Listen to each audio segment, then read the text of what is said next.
Hello student, welcome to your class. વિદ્યાર્થી મિત્રો, હું છું તમારો મેન્ટો શિક્ષક હિમાંશુ સરદારા સર, અને તમે જોઈ રહ્યા છો ચેપ્ટર 7 સંતુલન.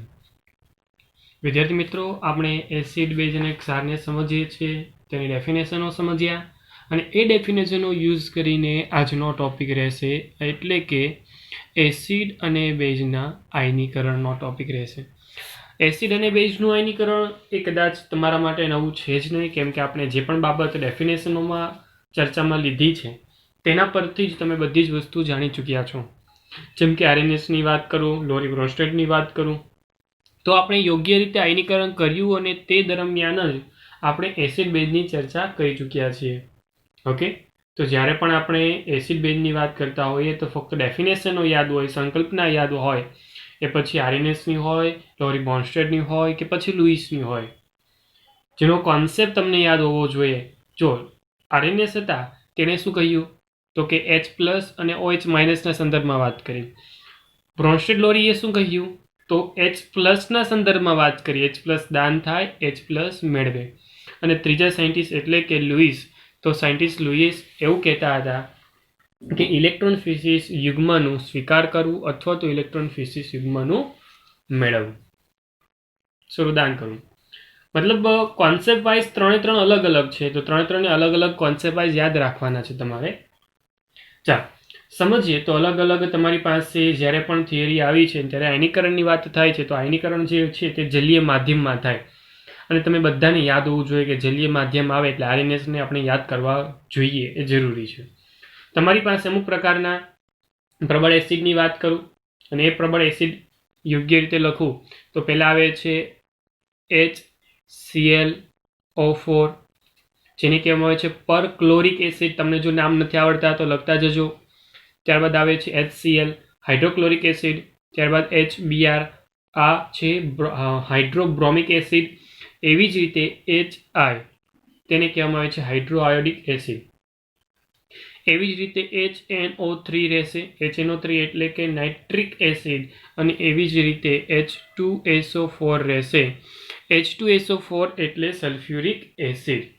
આ બધા છે તે પ્રબળ એસિડની અંદર આપણે ગણીએ છીએ. કેવા ગણીએ છીએ વિદ્યાર્થી મિત્રો? પ્રબળ એસિડ. ઓકે, આ બધાને આપણે ગણીએ છીએ પ્રબળ એસિડ. હવે પ્રબળ એસિડ શા માટે ગણ્યા છે એ વસ્તુ તમને જવાબ આપે છે આયનીકરણ અથવા તો વિયોજનથી. જ્યારે આપણે તેનું જલીય દ્રાવણમાં જલીય માધ્યમમાં કોઈ ચોક્કસ પ્રકારની પ્રક્રિયાની વિચારણા કરતા હોઈએ ત્યારે આ બધા જ પદાર્થો એવા છે કે જેનું સંપૂર્ણપણે આયનીકરણ થતું હોય, અથવા એમ બોલી શકું છું વિયોજન થતું હોય. ઓકે, એવી જ રીતે જો તમે બેઝને પણ વિચારી શકો છો. બેઝની વાત કરું તો પ્રબળ બેઝની વાત કરી દઉં સાથે સાથે. જો પ્રબળ બેઝની વાત કરીશ તો વિદ્યાર્થી મિત્રો તમે બધા જાણો છો લિથિયમ હાઇડ્રાઇડ રહેશે, ત્યારબાદ સોડિયમ હાઇડ્રાઇડ રહેશે, ત્યારબાદ પોટેશિયમ થઈ જશે, અને એવી રીતે સીઝિયમ છે, સીઝિયમ હાઇડ્રાઇડ, અને એવી જ રીતે beryllium hydride, BaOH twice. Okay, તો આ બધા જે પણ સંયોજન હતા તે પ્રબળ બેઝ છે. શા માટે પ્રબળ બેઝ કહેવાયા છે? જ્યારે પણ તમે જલીય માધ્યમની વાત કરતા હો ત્યારે સંપૂર્ણપણે આ બધા જ પદાર્થોનું આયનીકરણ થતું હોય, અથવા તો બોલી શકું છું વિયોજન થતું હોય. જો પ્રબળ એસિડ છે તો સ્વાભાવિક છે કે તે H+ ઉત્પન્ન કરતા હશે. જો પ્રબળ બેઝ છે તો સ્વાભાવિક છે કે OH- ઉત્પન્ન કરતા હશે, અકોર્ડિંગ ટુ ધી આરએનએસ સંકલ્પના. આરએનએસની સંકલ્પના જે પણ હતી તેના મત મુજબ તે વસ્તુ ક્લિયર ઉત્પન્ન થવી જોઈએ. H+ બોલી શકીએ અથવા તો H3O+ બોલી શકીએ. જો બેઝ છે તો સ્વાભાવિક છે કે OH- ઉત્પન્ન થાય છે. નંબર 1, મેં તમને લાસ્ટ લેક્ચરમાં કહ્યું હતું તે મુજબ તમને બંનેના નામ આવડતા હોવા જોઈએ. આ પ્રોટોન કહી શકો અથવા તો H+ હાઇડ્રોજન આયન કહી શકો છો. ત્યારબાદ આને હાઇડ્રોક્સાઇડ તમે યોગ્ય રીતે બોલો છો બેઝની પ્રકૃતિમાં જ્યારે તમે વિચારણા કરીને સાથે લખો છો ત્યારે. પરંતુ લાસ્ટ લેક્ચરમાં ઓલરેડી આપણે કહી ચૂક્યા છીએ, તો તેને શું કહેવાય શું ન કહેવાય એ વસ્તુ તમને સમજ હોવી જોઈએ. આ બંને નામ એકદમ સમાન જેવા છે. જો H3O+ છે તો તેને કહેવામાં આવે છે હાઇડ્રોનિયમ આયન. ઓકે, અને જો OH- છે તો હાઇડ્રોક્સી આયન. Hydroxy ion.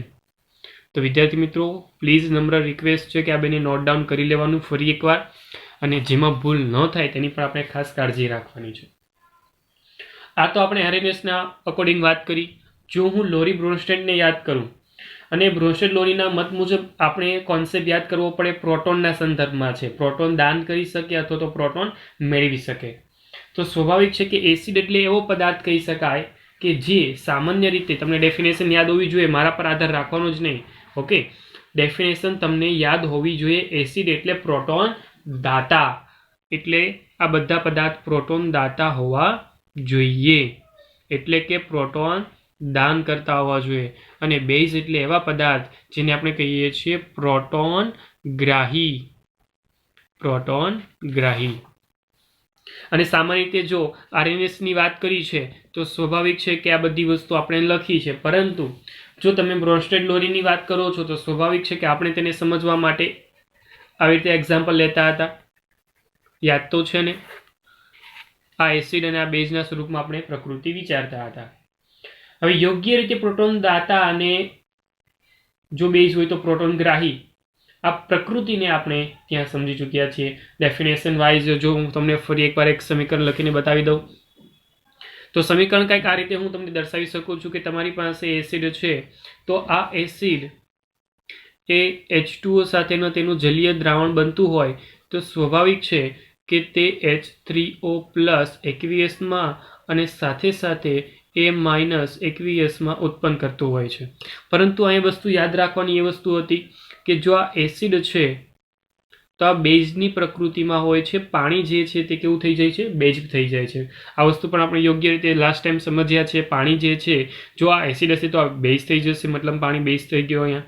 પરંતુ જો તમે બેઝ સાથે પાણીની રિએક્શન કરાવો છો તો પાણીની પ્રકૃતિ એસિડમય હોય છે. જો તમે સરળતાથી જોઈ શકો છો HA જે છે તેમાંથી બની જાય છે A-, તો એસિડનો બની જાય સયુગ્મ બેઝ. શું મળ્યો તમને? સયુગ્મ બેઝ. ઓકે, અને એવી રીતે બેઝ છે તો તેના માટે મળશે સયુગ્મ એસિડ. અને આ વસ્તુ એકદમ સરળ છે જે તમે ઓલરેડી સમજી ચૂક્યા છો. પરંતુ વિદ્યાર્થી મિત્રો વસ્તુ અહીંયા અટકતી નથી. હું અમુક સવાલો તમારા મગજમાં ક્લિયર કરવા માંગુ છું. હું અમુક કોન્સેપ્ટને તમારા મગજમાં એન્ટર કરાવવા માંગુ છું. વિચારો કે તમારી પાસે એસિડનું અથવા તો બેઝનું વિયોજન સંતુલિત સમીકરણ મુજબ આપણે લખીએ છીએ. ઓકે, તો યાદ કરો સંતુલન જે હોય તે હંમેશા કેવું હોય છે વિદ્યાર્થી મિત્રો? સંતુલન હંમેશા ગતિશીલ હોય છે. ગતિશીલ સંતુલન આપણે દર વખતે બોલીએ છીએ.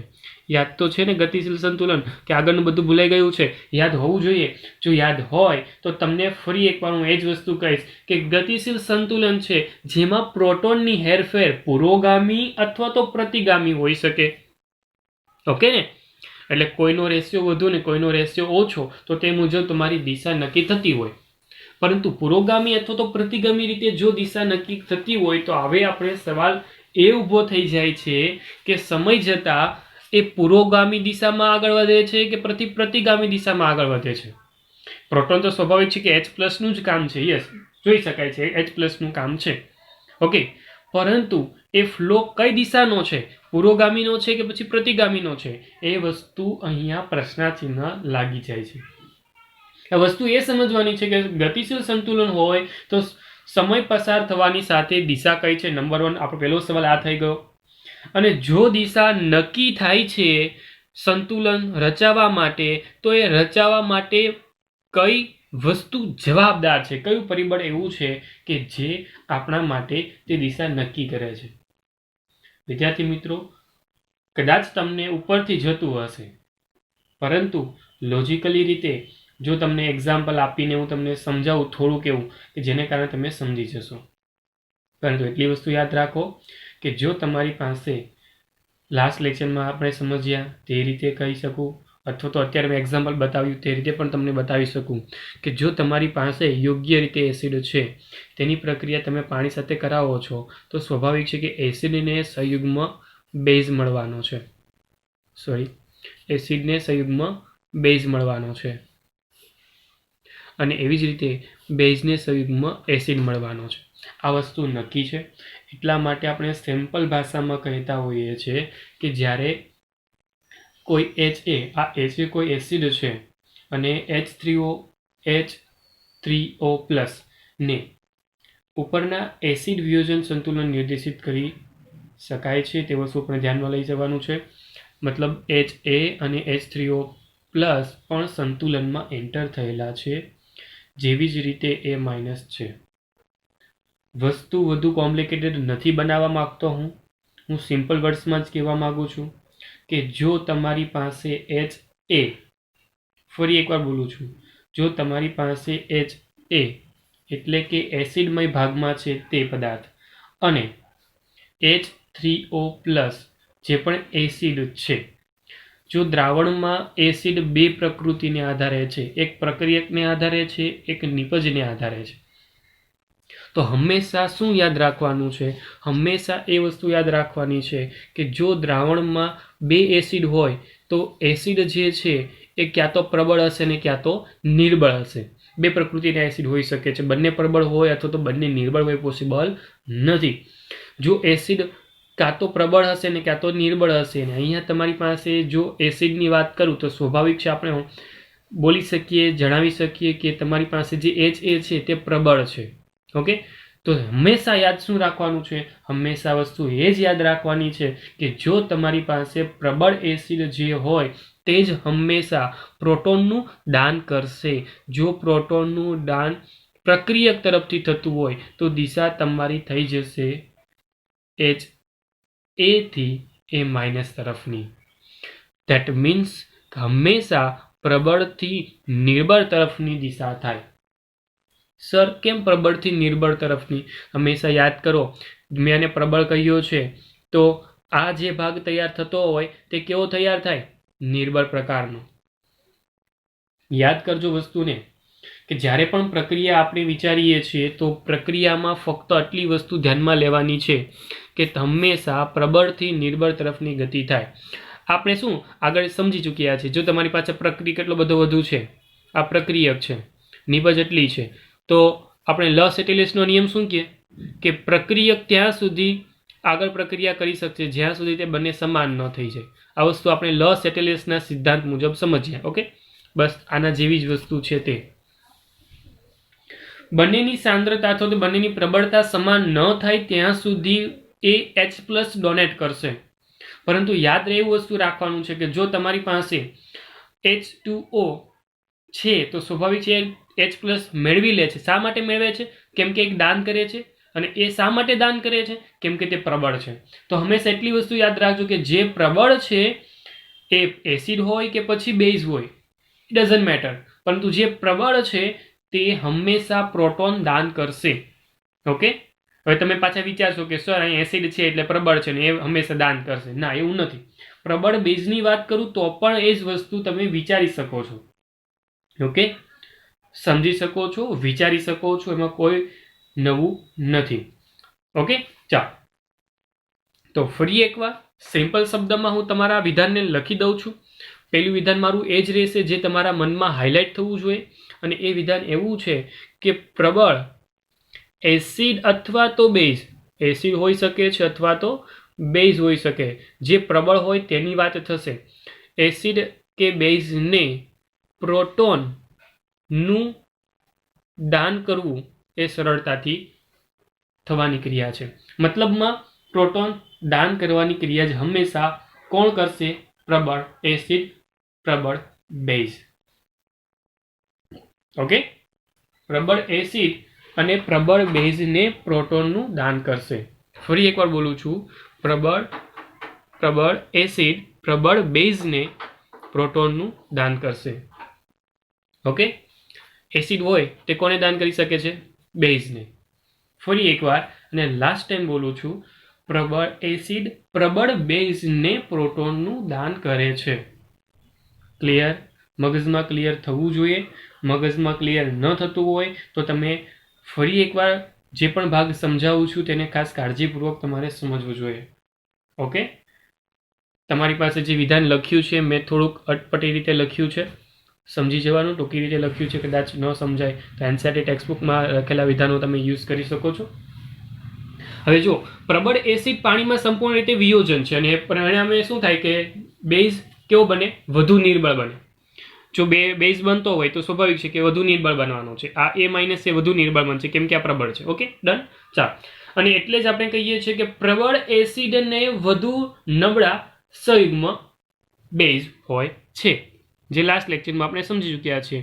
જો આ પ્રબળ છે તો આ એટલો જ નિર્બળ છે, જો આ નિર્બળ છે આ તો એટલો જ પ્રબળ છે.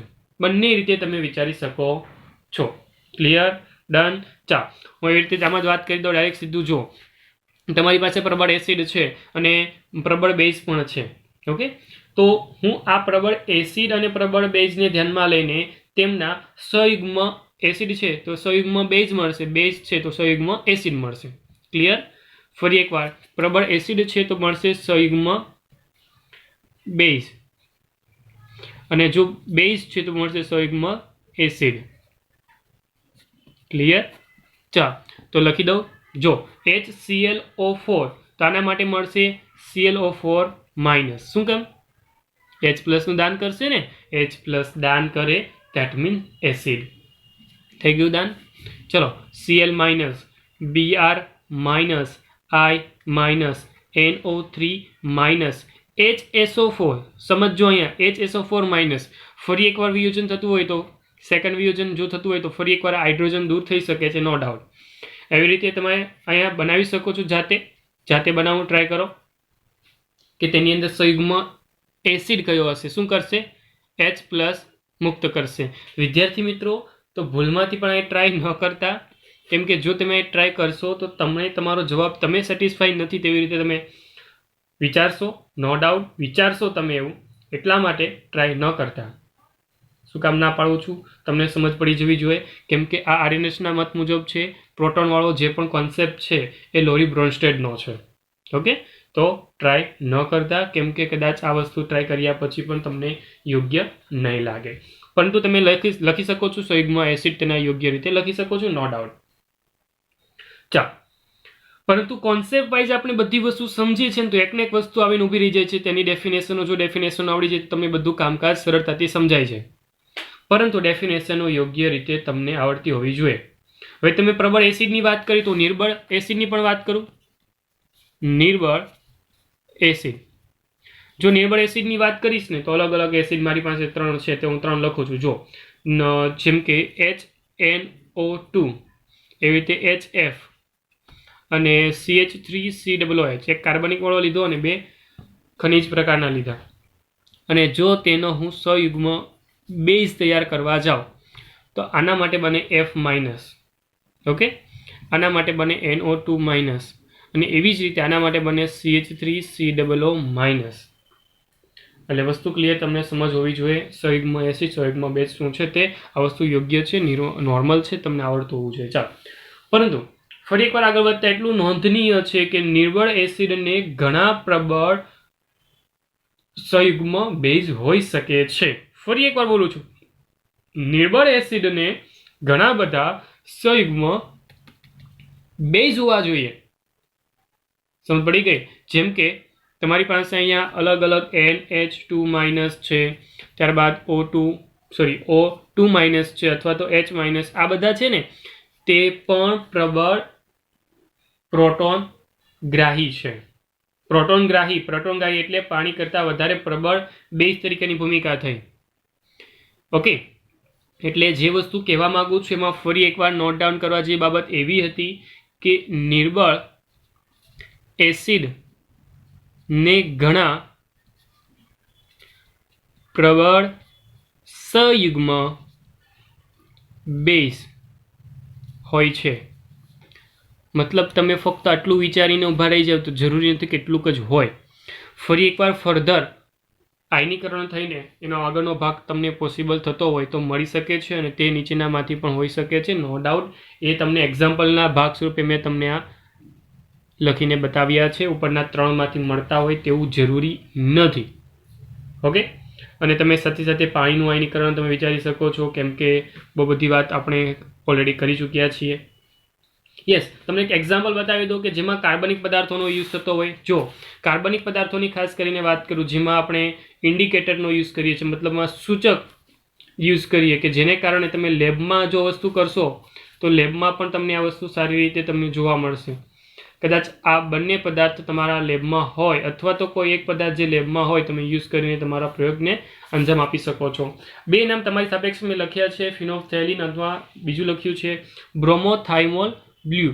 બ્રોમોથાઇમોલ બ્લુ જે છે તે અને ફિનોલ્ફથેલિન જે બંને તમારા માટે નિર્બળ એસિડની ભૂમિકા તરીકે વર્તે છે. નિર્બળ એસિડ. ઓકે, ચાલો, આ બંને છે નિર્બળ એસિડ પ્રકારની ભૂમિકામાં. અને જો બંને નિર્બળ એસિડની ભૂમિકામાં હોય તો એને સામાન્ય રીતે જોઈ લેજો ઇન્ડિકેટરને IN કહું છું. અને સ્વાભાવિક છે કે એસિડિક ભૂમિકામાં છે એટલા માટે હું લખી દઉં છું HIN. ઓકે, ફક્ત ને ફક્ત આ જે સંકેત આપ્યો છે તે કોના માટે યુઝ કરી શકું છું? ઇન્ડિકેટર ધરાવતા પદાર્થો માટે.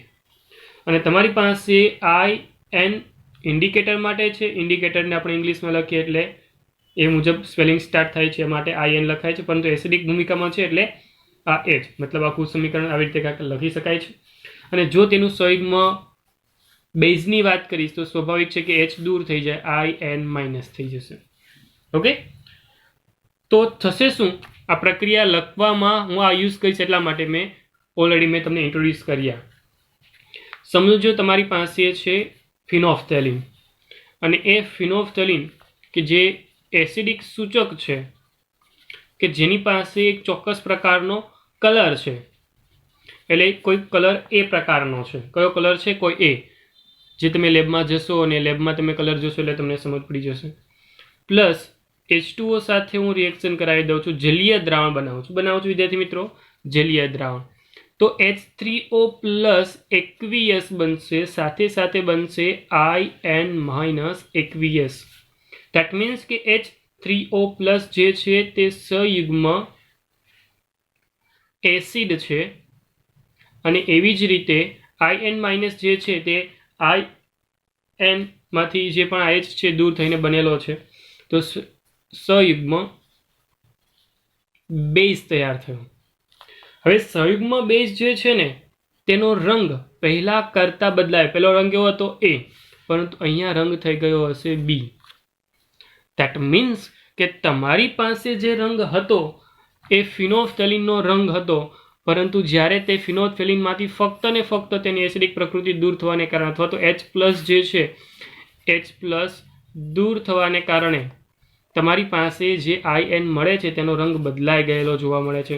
તો રંગ બદલાવું એ આપણે કદાચ લાસ્ટ લેક્ચરોમાં સમજી ચૂક્યા છો તે મુજબ એસિડ બેઝના અનુમાપનમાં આપણે ઉપયોગ કરી શકીએ તેવી બાબત તૈયાર થાય છે. પરંતુ સમજ્યા તે મુજબ તે બંને વચ્ચે ચોક્કસ પ્રકારના સંતુલનની વસ્તુ તૈયાર થતી હોય અથવા તો સંતુલન તરફ જવાની ક્રિયાવિધિ થતી હોય છે તે ઇન્ટ્રોડ્યુસ થાય છે.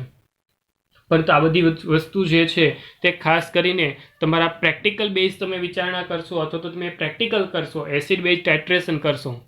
શું કરશો? એસિડ બેઝ ટાઇટ્રેશન, અથવા તો લખી ટાઇટ્રેશનને ગુજરાતીમાં કહેવાય અનુમાપન. ઓકે, ગુજરાતીમાં જ લખી દઉં ચાલો. તો એસિડ બેઝના અનુમાપન જ્યારે તમે પણ લેબમાં કરશો, તમારા પ્રેક્ટિકલની વસ્તુ છે અને 11th 12th દરમિયાન તમારી પાસે પ્રેક્ટિકલ કરાવવામાં આવશે, તો તેની અંદર આ વસ્તુ એસિડ બેઝના અનુમાપનોમાંની અંદર આ વસ્તુ તમને નોટ ડાઉન કરીને તમારે જાતે વિચારવાની આવશે કે જ્યારે તમને યોગ્ય નોલેજ સંતુલનનું હોવું જોઈએ. તો વિદ્યાર્થી મિત્રો, આજના લેક્ચરમાં મેં ફક્ત ને ફક્ત આયનીકરણની જ વાત કરી છે. ફક્ત ને ફક્ત આયનીકરણ એટલા માટે મેં વારંવાર બોલ્યો ફક્ત ને ફક્ત, કેમ કે આયનીકરણ વસ્તુ એવી છે કે જેટલી તમે ગહનતાથી સમજો એટલી વસ્તુ તમને યોગ્યતાથી સમજાશે. ફક્ત ને ફક્ત એસિડ બેઝના કોન્સેપ્ટથી ચાલીએ છીએ અને તેનું આયનીકરણ કરીએ છીએ, જેમાં આપણે એસિડ બેઝને ઉપયોગ કરવા માટે આપણે 3 અલગ અલગ ડેફિનેશનો સમજી ચૂક્યા છો, તેને ભૂલવાની નથી. તો વિદ્યાર્થી મિત્રો, આ જ ટોપિકને કન્ટિન્યુ કરવાની સાથે જ હું પાણીનું આયનીકરણ સમજાવીશ. પાણીના આયનીકરણને ધ્યાનમાં લઈને તમારા માટે pH શું છે તે પણ તમને કહીશ. નિર્બળ એસિડનું આયનીકરણ પણ થશે. એવી જ રીતે અલગ અલગ પ્રકારના નિર્બળ બેઝની પણ વાત કરીશ ને અલગ અલગ પ્રકારના જે પણ સંતુલન અચળાંક છે તેને પણ હું ચર્ચાના ભાગ સ્વરૂપે લઈશ. અને આખો જે પણ આયનીકરણનો પોર્શન છે કે જે સંતુલનને ઇન્ટ્રોડ્યુસ કરે છે તે આપણે અહીંયા કન્ટિન્યુ કરીશું. તો નેક્સ્ટ લેક્ચરમાં આનો જ પેટા લેક્ચર તરીકેનો ભાગ રહેશે, એટલે કે પાણીની આયનીકરણ અચળાંક અથવા આયનીય ગુણાકાર. ઓકે, ચાલો ત્યાં સુધી આપો મને રજા અને ફટાફટ એકવાર રીડિંગ કરી નાખો એનસીઈઆરટી ટેક્સ્ટબુક મુજબ. ખૂબ જ સહેલો ટોપિક છે, નો ડાઉટ. કદાચ મારા વિધાનો બોલવાની આદત જો લાંબી હોય અથવા તો કદાચ મારા શબ્દોને સાંભળીને કદાચ ડર લાગતો હોય તો કદાચ ટેક્સ્ટબુક જ યુઝ કરી લેવી, એકવાર રીડિંગ કરી લેવું અને ચોક્કસ ડેફિનેટલી તમને સમજાઈ જશે. ખૂબ જ સહેલું છે. તો વિદ્યાર્થી મિત્રો, નેક્સ્ટ લેક્ચર સુધી ફટાફટ રીડિંગ કરો અને રીડિંગ થઈ ગયા પછી ફટાફટ એકવાર તેને નોટ ડાઉન કરી નાખો. જે પણ ડેફિનેશનો છે તે જાતે લખી નાખો, તમને એ જ ડેફિનેશનો બહુ જ કામમાં આવશે. તો ત્યાં સુધી પણ મને આપો રજા. હું છું તમારો મેન્ટોર શિક્ષક હિમાંશુ ધારા sir. Thank you so much.